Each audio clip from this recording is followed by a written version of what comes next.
तो SBI funds management IPO, या यूं कहें एसबीआई एएमसी का आईपीओ, या यूं कहें एसबीआई म्यूचुअल फंड का आईपीओ, तीनों ही सेम ही बात है, लोग अलग अलग नाम से पुकारते हैं। तो ये आईपीओ 14 से लेकर 16 जुलाई के बीच में ओपन रहेगा। इस वीडियो के अंदर हम जानेंगे कि क्या इस आईपीओ में अप्लाई करना चाहिए, नहीं करना चाहिए, पूरा रिव्यू करेंगे। और एक चीज, एसबीआई म्यूचुअल फंड जो कंपनी है, इंडिया की सबसे बड़ी एसेट मैनेजमेंट मतलब एएमसी कंपनी या म्यूचुअल फंड कंपनी कहें तो वो सबसे बड़ी कंपनी है जिसका मार्केट शेयर करीब करीब 15% के आसपास है। तो सारी डिटेल्स लेते हैं, इसका टोटल एयूएम वगैरह कितना है, मतलब एसेट अंडर मैनेजमेंट वगैरह कितना है, कंपनी प्रॉफिट के अंदर है या लॉस के अंदर है, मार्जिन वगैरह कितने हैं, महंगी है सस्ती है, सारी चीजें जानेंगे इस वीडियो के अंदर। और लिस्टिंग इज लॉन्ग टर्म, दोनों के हिसाब से भी जानेंगे कि अप्लाई कैसे करें कैसे नहीं करें। और स्पेशली जो शेयर होल्डर कोटा को लेकर सवाल है वो अभी से ही क्लियर कर देते हैं। तो देखिए, जिनके पास भी एसबीआई बैंक का शेयर था लगभग 8 जुलाई के आसपास, तो वो शेयर होल्डर कोटा के लिए एलिजिबल है। ठीक है, शेयर होल्डर कोटा मतलब पहले क्या है कि डीआरएचपी में इन्होंने जानकारी नहीं दी थी, और जैसे ही इन्होंने आरएचपी फाइल की तो उसके अंदर जानकारी आई। तो मैंने आपको कहा भी था, हो सकता है कि मान लो ये आरएचपी के अंदर लेकर आ जाए तो आप एक शेयर कोई चाहे तो लेकर रख सकते हैं सेफ्टी के लिए। तो काफी लोगों ने लिया भी था, काफी लोगों ने नहीं भी लिया, तो ऐसी कोई चिंता वाली बात नहीं। बड़ा इसके अंदर इश्यूज आई है तो लगभग काफी लोगों को इसका अलॉटमेंट आराम से मिल सकता है। ठीक है, शेयर होल्डर कोटा वालों को फायदा ये होगा कि वो 2 बार अप्लाई कर सकते हैं, उनको थोड़ा डबल बेनिफिट है, ये तो होता ही है। ठीक है, अब अप्लाई कैसे करना, तो देखिए शेयर होल्डर कोटा के अंदर क्या होता है कि आप एक लॉट, जैसे एक लॉट मतलब एक एप्लीकेशन 2 लाख के अंदर अंदर तक शेयर होल्डर कैटेगरी के अंदर अप्लाई कर सकते हो। आपको सेलेक्ट करना है कि शेयर होल्डर कैटेगरी 2 लाख के अंडर अंडर में आप 13 लॉट लगभग होते हैं, वो आप अप्लाई कर सकते हो शेयर होल्डर कैटेगरी के अंदर। ये चीज क्लियर हो गई। दूसरी चीज के भाई, दूसरा आप जो एप्लीकेशन है आप या तो रिटेल करिए या एचएनआई, मतलब रिटेल जो 2 लाख से नीचे वो आप कर सकते हैं, या एचएनआई कर दीजिए 2 लाख से ऊपर की एप्लीकेशन, तो वो दोनों ही कर सकते हैं। 2 बार अलग अलग आपको एप्लीकेशन लगानी है, ये मंजूर हो जाएगी। ये चीज क्लियर हो गई। काफी लोगों का ये सवाल होगा। और एम्प्लॉय कैटेगरी के अंदर क्या फायदा होगा, और अगर उन्होंने भी एसबीआई बैंक का शेयर भी ले रखा है तो उनके पास 3 बार अप्लाई करने का मौका होगा, एक बार एम्प्लॉय कैटेगरी, एक बार शेयर होल्डर कैटेगरी, एक बार नॉर्मल कैटेगरी। तो वो ऐसा भी कर सकते हैं। काफी लोग एसबीआई के एम्प्लॉइज भी होंगे, मतलब एसबीआई म्यूचुअल फंड के, तो उनको ये बेनिफिट भी मिल जाएगा। और इसके अंदर जो शेयर होल्डर कोटा रखा गया है 10% का रिजर्व है कि भाई इतना रखेंगे, टोटल जितना आईपीओ का साइज होगा उसका 10%। फिर एम्प्लॉय कैटेगरी वो है 5%, टोटल आईपीओ का साइज का 5% रिजर्व है इनके लिए। उसके बाद जो बचता है वो रिटेल वगैरह 35% ऐसे करके बांटेंगे। समझ में आ गई चीज, ये चीज क्लियर हो गई आपके। और भी कोई क्वेरी हो तो कमेंट करके बता दीजिएगा। तो अब इस वीडियो के अंदर सबसे पहले इसकी एक अंदाजन ग्रे मार्केट का प्रीमियम जान लेते हैं। तो अभी जो ग्रे मार्केट का प्रीमियम चल रहा है 15 से 20% के बीच में, मतलब मान के चले 90 से लेकर 110 रुपए के बीच में इसका ग्रे मार्केट का प्रीमियम ऊपर नीचे हो रहा है, जैसे मार्केट की कंडीशन डिमांड के ऊपर नीचे होने से हो रहा है। जीएमपी फिक्स चीज नहीं होती, इसके भरोसे नहीं रहना है। अभी लगभग जीएमपी 15 से 20% मान के चलें, डिमांड तो ठीक है। बाकी एंकर लिस्ट वगैरह जल्दी आ जाएगी, उसके बारे में भी डिस्कस कर लेंगे। एंकर लिस्ट देखिए, जितना आईपीओ का साइज है, जिस हिसाब से रेपुटेशन है, बहुत शानदार यानी है एंकर लिस्ट। ठीक है, देखते हैं, जैसी भी आएगी मैं आपके साथ डिस्कस कर लूंगा। फिर बात आती है इस कंपनी की डिटेल्स के बारे में, मतलब ये कंपनी काम क्या करती है। तो करीबन ये कंपनी जो है 1992 के अंदर इनकॉर्पोरेट हुई थी। करीब करीब 34 साल मतलब 34 ईयर्स हो चुके हैं अपने ही सेक्टर के अंदर। अब ये कंपनी काम क्या करती है, तो कंपनी जो है म्यूचुअल फंड, इसके जो म्यूचुअल फंड स्कीम्स आती है वो इसका काम है।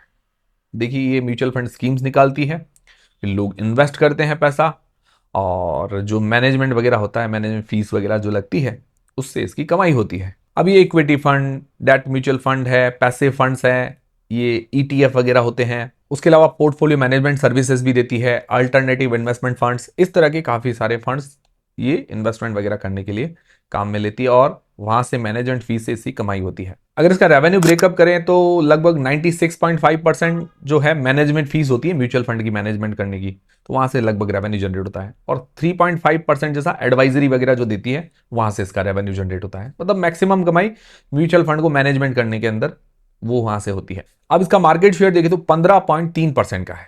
इंडिया के अंदर जितने भी म्यूचुअल फंड सेल होते हैं, 100 सेल हुए तो 15.3 इसके सेल होते हैं, मतलब बढ़िया मार्केट शेयर है। और इंडिया के अंदर सबसे नंबर 1 टॉप लीडिंग कंपनी है एसबीआई म्यूचुअल फंड। और ईटीएफ जो होता है, एक्सचेंज ट्रेडेड फंड, उसके अंदर 33% का मार्केट शेयर है, उसके अंदर भी लीडिंग है।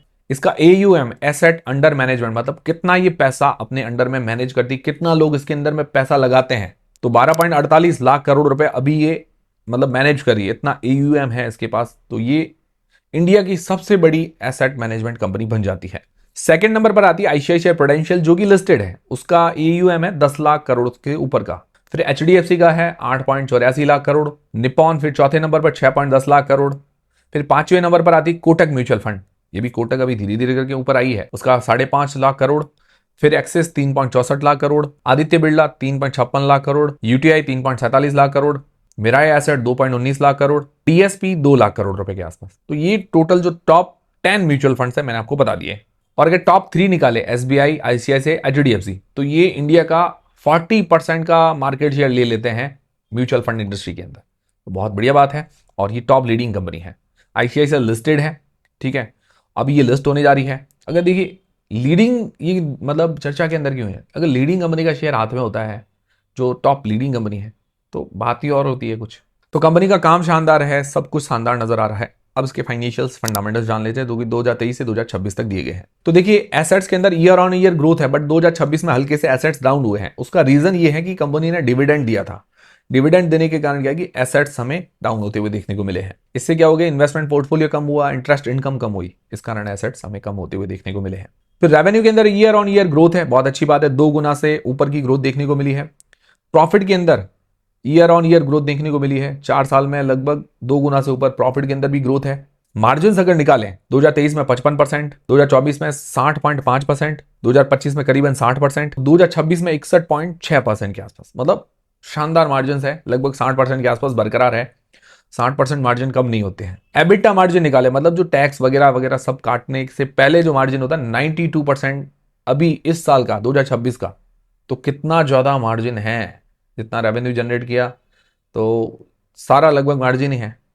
8% इनका, मतलब अगर जो भी मतलब कहते हैं खर्चा वर्चा जो भी हो, तो एबिटा है 92%, बहुत ज़्यादा है। फिर प्रॉफिट आफ्टर टैक्स वो भी 61% है। तो बहुत शानदार बिजनेस है ये म्यूचुअल फंड वाला। मतलब मुझे भी कभी कभार लालच आती है कि मैं भी अपना एक म्यूचुअल फंड कंपनी खोल लूँ, अगर इतने पैसे आ जाते हैं मेरे पास तो। आपकी क्या राय है, कमेंट करके जरूर बताइएगा। बाकी नेटवर्थ के अंदर भी जो गिरावट है वो भी डिविडेंड इन्होंने इनकम बांटी थी, इस कारण नेटवर्थ के अंदर गिरावट देखने को मिली है। रिजर्व 326 करोड़ रुपए के हैं। ओवरऑल ये डेट फ्री कंपनी है। ऐसी कंपनियां कहां देखने को मिलती, बहुत कम देखने को मिलती है जिनके रेवेन्यू प्रॉफिट के अंदर ग्रोथ हो, मार्जिन हर साल बढ़ रहे हो, मार्जिन इतने शानदार हो, डेट फ्री कंपनी हो।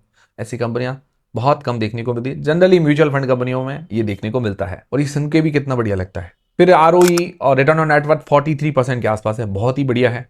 फिर वैल्यूएशंस निकालते हैं तो उसका PE रेशियो 38 का है और ये इंडिया की टॉप एसेट मैनेजमेंट कंपनी है। अभी रेवेन्यू के हिसाब से ICICI प्रूडेंशियल थोड़ी सी बड़ी है इससे, तो इसका PE 38 का है। अदर्स का 31 से लेकर 51 के बीच में है, तो मतलब वैल्यूएशन रीजनेबल है। फिर इसका प्राइस टू बुक 15.3 का है। अदर्स का 3.90 से लेकर 16 के बीच में है। प्राइस टू बुक वाइज भी ठीक है, मतलब महंगी वैल्यूएशन नहीं है। तो ये हो गई financial fundamentals, financially fundamentally strong नजर आ रही है, वैल्यूएशंस भी रीजनेबल है। अब इस IPO की डिटेल्स लेते हैं। तो 14 से 16 जुलाई के बीच में ये IPO ओपन रहेगा। 21 जुलाई को इस IPO की लिस्टिंग है। फेस वैल्यू ₹1 पर आ रहा है। 545 से 574 रुपए इसका प्राइस बैंड है। 26 शेयर्स का लॉट है। 11,692 करोड़ रुपए का इसका इश्यू साइज है और 1,16,913 करोड़ रुपए का इसका मार्केट कैप बनेगा। लार्ज कैप कंपनी है और ये पूरा OFS है।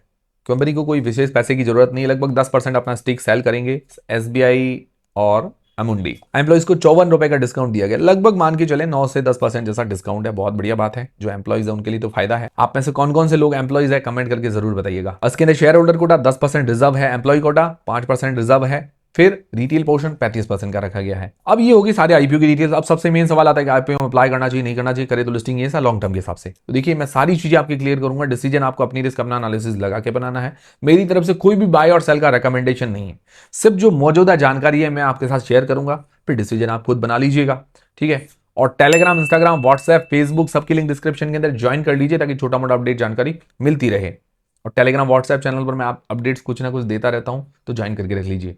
तो सबसे पहले लिस्टिंग गेन्स के हिसाब से हम 4 पैरामीटर्स देखते हैं। 4 पैरामीटर्स के 4 पॉइंट, अगर 2 पॉइंट होते हैं तो न्यूट्रल, 2 से कम होता है तो रिस्की, 2 से ज्यादा बनते हैं तो थोड़ा लो रिस्क वाला बन जाता है। तो अभी GMP चल रही है 15 से 20%, अभी लगभग 1 पॉइंट आराम से दे सकते हैं। वैल्यूएशंस भी ठीक है, इसको आधे से 1 पॉइंट दे सकते हैं, बट हम काट के चलते हैं, आधा पॉइंट ही देते, ज्यादा नहीं देते हैं, ठीक है।